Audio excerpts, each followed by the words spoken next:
ایک بزرگ فرماتے تھے اگر کسی کو تم برائی میں بھی دیکھو تو یہ سوچو ہو سکتا ہے اس کی زندگی کی آخری برائی ہو پھر وہ توبہ کر لے، اور میری زندگی کی ہو سکتا ہے یہ آخری نیکی ہو، مجھ سے کوئی گناہ سرزد ہو جائے۔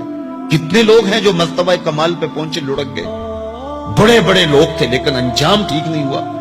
بلعام بن باورا کی مثال ہمارے سامنے موجود ہے۔ بنی اسرائیل کا مستجاب الدعوات ولی تھا، اور جب ہاتھ پھیلا کے منہ پہ ہاتھ پھیرتا تو ہاتھ بعد میں منہ پہ جاتے، قبولیت پہلے ہو جاتی۔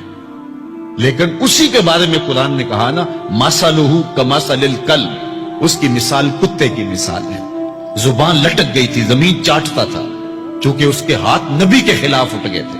اس نے سمجھا تھا میں مستجاب الدعوات ہو گیا ہوں، اب جو چاہوں جس کے بارے چاہوں بد دعا کر دوں، لیکن بد دعا اپنے حق میں نکل گئی، زبان لٹک گئی۔ اس لیے میاں صاحب بولے، پڑھنے اتے مان کرینا نہ آکھی میں پڑیا، او جبار کہار صداوے متا روڑ دیوے دودھ کڑیا۔ تو اس لیے ہر وقت ڈرتے رہو۔ ابھی ملیکہ کہتے ہیں میں نے 30 اصحاب رسول سے ملاقات کی ہے، 30 اصحاب رسول سے، تو میں نے ہر شخص کو فکر مند پایا ہے۔ وہ کہتے تھے ہمارا انجام ٹھیک ہو جائے، انجام ٹھیک ہو جائے۔ حضرت سیدنا ابو بکر صدیق رضی اللہ تعالیٰ عنہ، جن کے بارے میں میرے رسول کی زبان سے لفظ نکلے، ابو بکر فی الجنہ، ابو بکر جنتی ہے، لیکن وہ کہتے ہیں ایک چڑیا کو دیکھ کے شاخ پہ بیٹھی ہے، کہا واہ چڑیا کتنی موج ہے تجھے، ایک شاخ سے اڑتی ہے دوسری شاخ پہ بیٹھ جاتی ہے، اور قیامت کے دن تیرا حساب بھی نہیں ہوگا، پھنسے تو ہم ہیں جن کا حساب ہوگا۔ یہ وہ لوگ ہیں جن کی زندگی دیکھیے، ان الشیطان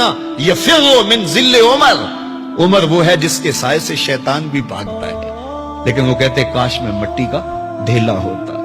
اللہ اکبر۔ حضرت عمر کہتے ہیں کہ اگر برابر سرابر بھی چھٹ گئے تو غنیمت جانیں گے، اگر برابر بھی چھٹ گئے تو پھر بھی غنیمت جانیں گے۔ یہ وہ لوگ ہیں جن کی زندگیاں تقوی سے عبارت تھی، اور اللہ کی خشیت جن کے سینوں کا نور تھا اور باطن کا سرور تھا۔ ہمارے بہت سارے معاملے اور بہت ساری خرابیوں کی جڑ یہ ہے کہ ہم نے اس دنیا کو اوڑھنا بچھونا بنا لیا۔ ایسے اس دنیا میں ہم زندگی گزار رہے ہیں جس طرح ہم نے اس دنیا سے کبھی جانا ہی نہ ہو۔ اس لیے دنیا کی بے رغبتی، دنیا کی بے رغبتی کا مطلب یہ نہیں ہے کہ ترک دنیا کیا جائے۔ اس پر صوفیاء نے جو بات کہی وہ بہت خوبصورت کہی۔ وہ کہتے ہیں کہ دنیا کے اندر ایسے رہو جس طرح کشتی پانی میں رہتی ہے، کہ کشتی پانی میں رہتی بھی ہے لیکن پانی کو اپنے اندر آنے بھی نہیں دیتی۔ تم دنیا میں رہو، دنیا تمہارے اندر نہ رہے۔ اگر تم دنیا میں رہو گے تو خیر ہے، اگر دنیا تمہارے اندر رہی تو پھر کچھ نہیں بچ پائے گا۔ کشتی پانی میں رہے تو خود بھی تیرتی ہے، اوروں کو بھی تراتی ہے، لیکن اگر پانی کشتی میں آ گیا تو کشتی کو لے ڈوبے گا۔ اس کی رحمت کے دروازے کھلے ہیں، آج ہم اس کی چوکھٹ پہ آ جائیں، کل تو آنا ہی آنا ہے۔